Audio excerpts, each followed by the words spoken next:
Hey folks, Ken here. Just thought I would do another quick video, quickish. Wasn't going to do them for a couple of weeks, but I have a couple of things I wanted to talk about. I'm doing my usual weekly this time of year clean and bottom drain flush. As I mentioned before, I flush the bottom drains directly into the dirty side and then I vac it up, and it's always worked well for me over the last few years, so that's one job. Filter's actually not too bad. I did do it last week and gave it a blast. It's cleaner than it normally is, probably because I've wiped out a lot of my algae problem by treating for blanket weed. One thing I didn't mention last week is I made one change. You probably remember my UV used to sit in the corner here of the drum.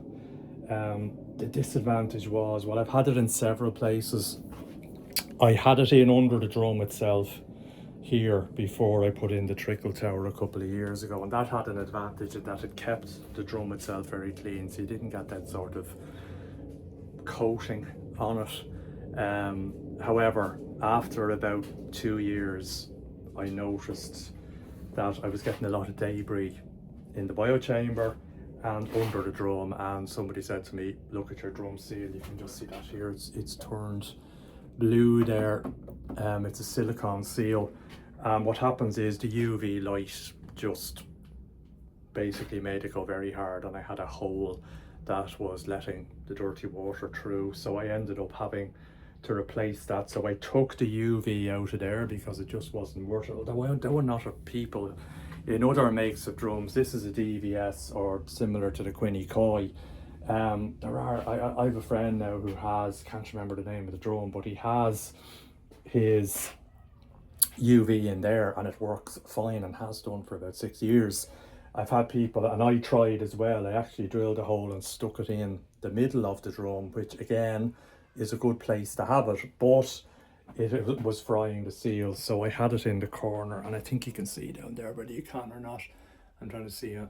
There's a little bracket there on this drum, but it is actually too low.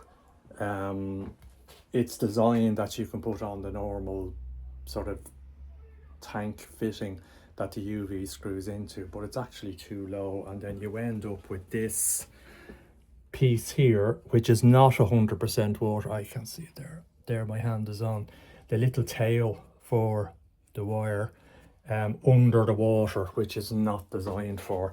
So I found the UV as well, because it was over to that side, it wasn't very effective. It was also the odd time, and the last time I went to take out, you can just see them, you probably can't, there are little panels there that are just plastic that are the bypass, so you push them out and you can bypass the drum if you want to do it. To be honest, I've no reason to do it. I did it for treatments before, but I've come to the conclusion there is really no need to bypass the drum. What it is handy for is if the drum motor, say, were to break, you could bypass and still use the bio piece, because otherwise the drum would just clog up if the motor wasn't working, for example, or the float switch went and the filter would back up. So it's handy to have it as an emergency. But what was happening was the UV made them very brittle. They're just like plastic lids you find almost on the top of a tub, that sort of thing.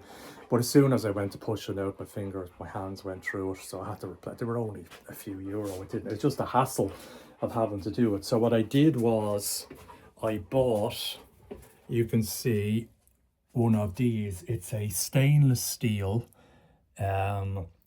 unit for the UV, and it is threaded, the stainless steel piece, so the tank connector for the UV screws into it and then the UV screws it, so it totally isolates the UV. It's not impacting anything. There used to be a 50mm version of it, they'd none left, so I got the 110, but it does work well for me. So I plumbed it in.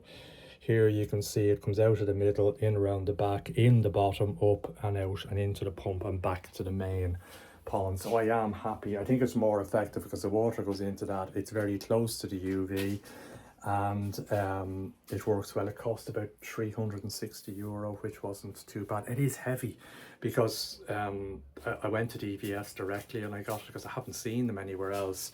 And they came back to me and said, oh, it's €60 postage. And I thought, that's dear enough. And they sent it, God, the weight of it. It must weigh about 12 kilos, 10, more than 10. Like, it's a good, really solid piece of stainless steel. They said it was the last one they had and they're changing the model. They'll have them available, but they're changing them. So anyway, happy to get it, and it solves my UV problem. I want to do that for a time. So that's that. The other thing I've been thinking a fair bit about, and I mentioned before, is koi immune systems. And somebody made a comment on one of my early videos where I was having all these problems for the last 2 years earlier on in the season, thankfully over them. And they said, you know, maybe you need to think about the immune system of your koi rather than, you know, treating them. And you know, it was a good point. I didn't have any more than that to say, but it was a good point. I think heat is definitely one of those things, and I know I'm adding the heater. I did have an electrician out yesterday who looked at it and will hopefully get to it in the next week or so. It's just very hard to get somebody, and I did get somebody, and the quote was a bit ridiculous to say the least. But anyway, so what I want to do, I mentioned the last time, is the shed is on, if any of you know electrics, on the main consumer unit board. Every socket goes through a single RCD, or residual circuit breaker, and it trips. It tripped actually a couple of days ago, the whole house. So every socket goes through the one breaker, and if something happens, now the electrician reckons it's because the RCD is overloaded. It should be split load. There should be more than one RCD, but anyway, that's the way it is. So all the sockets go through that, and if the house trips, it takes out this. So what I wanted to do was have this separated, as most people do. It's best practice that if something trips in the house, it doesn't take this out.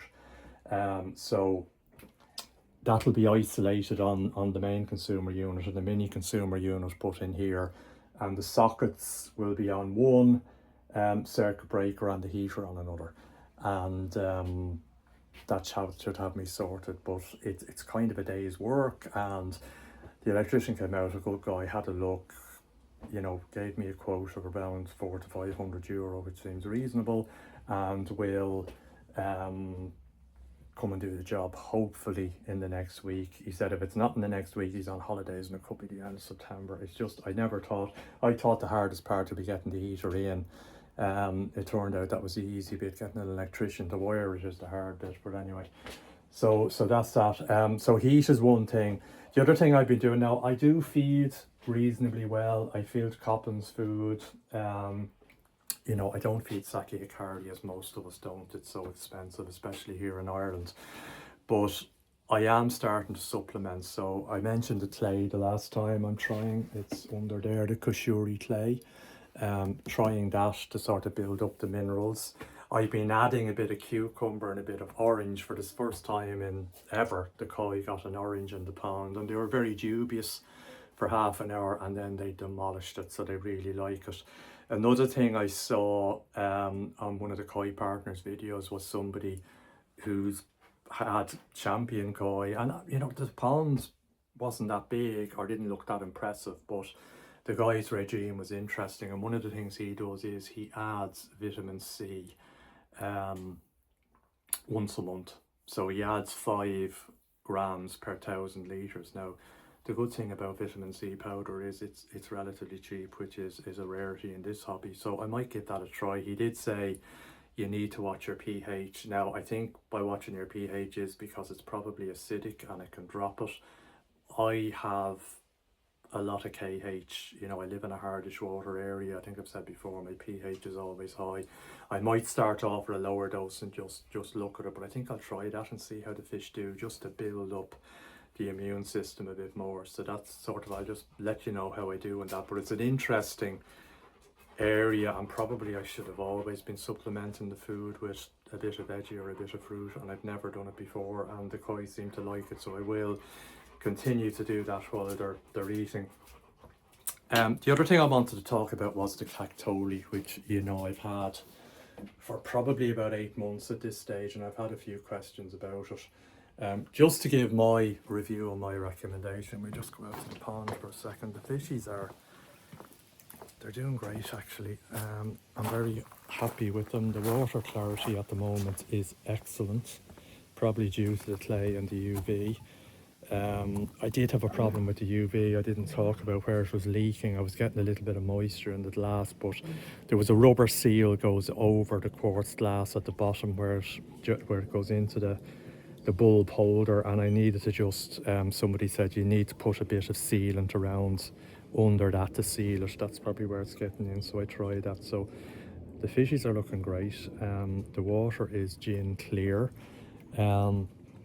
You'll see up the top there, that white thing floating, that is the Kactoily sensor in the water. I'll talk about that now in a second.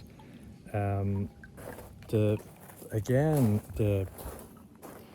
lilies, I put in a fair bit of fertilizer, but they are just I've never had, this many flowers or lily pads. And I've had to treat with methylene blue a couple of times. I've done a couple of PPs.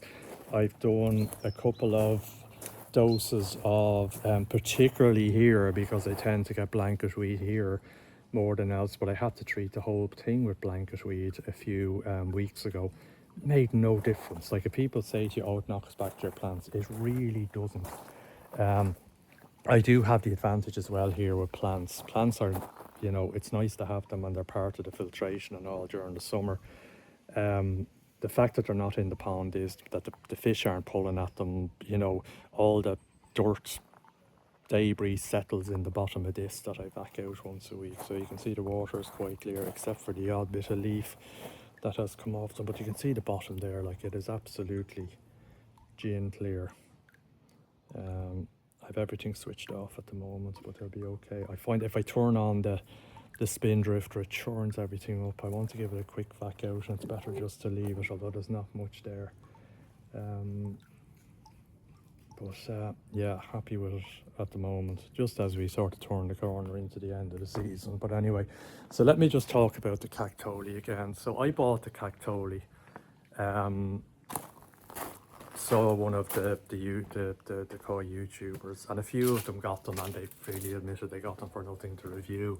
And they did review them, and they gave good reviews. And their review was based on, I've set it up, it works. A couple of them had Blue Lab Guardians, which we know was the sort of been the standard over the years, and are very reliable, and people trust them a lot, both for their pH and their TDS and the temperature, both for the three things. And a couple of them saying, oh yeah, I've done it, I've calibrated, and the readings are the exact same. So as my Blue Lab Guardian. So when I got mine, I went to calibrate it, and the first thing I noticed was that it kept jumping to 14, the pH, when I was trying to calibrate it. I couldn't calibrate it. So I got on to Kactoily, and in fairness to them, they were very quick. They responded to me within a couple of hours on email. Asked about the problem, I explained it, I showed them a little video and a couple of photographs what I was trying to do. They came back and said, it looks like it's water ingress on the sensor, that's the thing floating in the pond. And they said, listen, we'll send you a new one. And I thought, great. Downside was the new one came from China and took about 6 weeks to get here. So that was a bit of a pisser, but anyway, it came.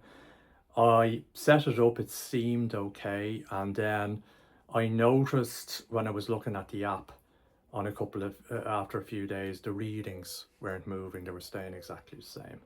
So I reset the unit, and it then worked. The readings came more, they started to fluctuate a bit. So what I've done is I put a Tapo auto switch on this, and I have it set up to turn the yolk on and off every second morning because it hangs, and somebody else agreed to me that they had the exact same problem. I went back to try the other one, it does the exact same. The other problem I find is, guys, the readings on it are completely erratic. The temperature is fine. I have this, and a few of us have them as well. They're fairly accurate. They're probably plus or minus half a degree. The temperature is half a degree higher on this, so I trust that. The pH fluctuates a lot. I'd say it's in or about. I had a pH, or I do have a pH hanometer, but it's not working at the minute. I can't calibrate it. I think the probe might be gone on it. The TDS, that is currently reading 261. About an hour ago, it was reading 150. This meter I have, which I've used, sorry, that one, which a few of us have, and I calibrated it there a few months ago, was reading 200. So the TDS, don't trust it. pH, it's probably in or about, but it fluctuates a lot, so I don't quite trust it. The chlorine, it only goes to 0.1. It continuously reads 0.1. I think the tap, I'm not sure, would be even 0.1, to be honest. The minimum for koi, well, the ideal is 0, but the minimum for koi is supposed to be 0.02 parts per million. So 0.1 is, it's useless. So as a, there's no way to calibrate the chlorine. I think it calculates it off the same. If you look at, I think, what is it? The EC. The EC is exactly twice the TDS. So whatever the EC is, it's the electrical conductivity. It uses that to calculate the TDS. The same I find with the salt. It's down at 0.02, never really moves. So bottom line is, it's erratic. I've calibrated it a few times. I even find with the new one they sent me, if I look at it often enough, it momentarily jumps to 14 and goes back. And I think the pH reading is averaged over an hour or the last hour. So if it keeps jumping momentarily to 14, the average is out. So although they're half the price of the Blue Lab Guardian, they're not worth it. They're not accurate. I don't trust it. I have it there. It's switched on. I don't, pH, as I say, my pH I know is nailed on at around 7.8. It's reading 7.75, so that's about right. It can drop down to 7.5. It can go up to 8.2. I don't take that as reality, to be honest. I think it's just fluctuates. The temperature is the only thing on it, to be honest, that I trust. TDS, my TDS doesn't fluctuate that much. I think it's in or around 200. It has not gone from 150 to 250 in the last hour. That's just bullshit. It's not right. So you get what you pay for with all these things. It's cheap electronics. It looks fancy. It has an app, but it's not accurate. So I would say save your money, buy a Blue Lab Guardian, and that's exactly what I'm going to do when funds allow later on in the year.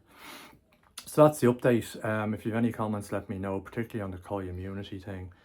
I'd be interested to know, and I'll let you know how I get on with my vitamin C dosing. But that's the update, 18 minutes, not quite so short, but I will get on now and do my weekly clean and stick the clay in for the koi.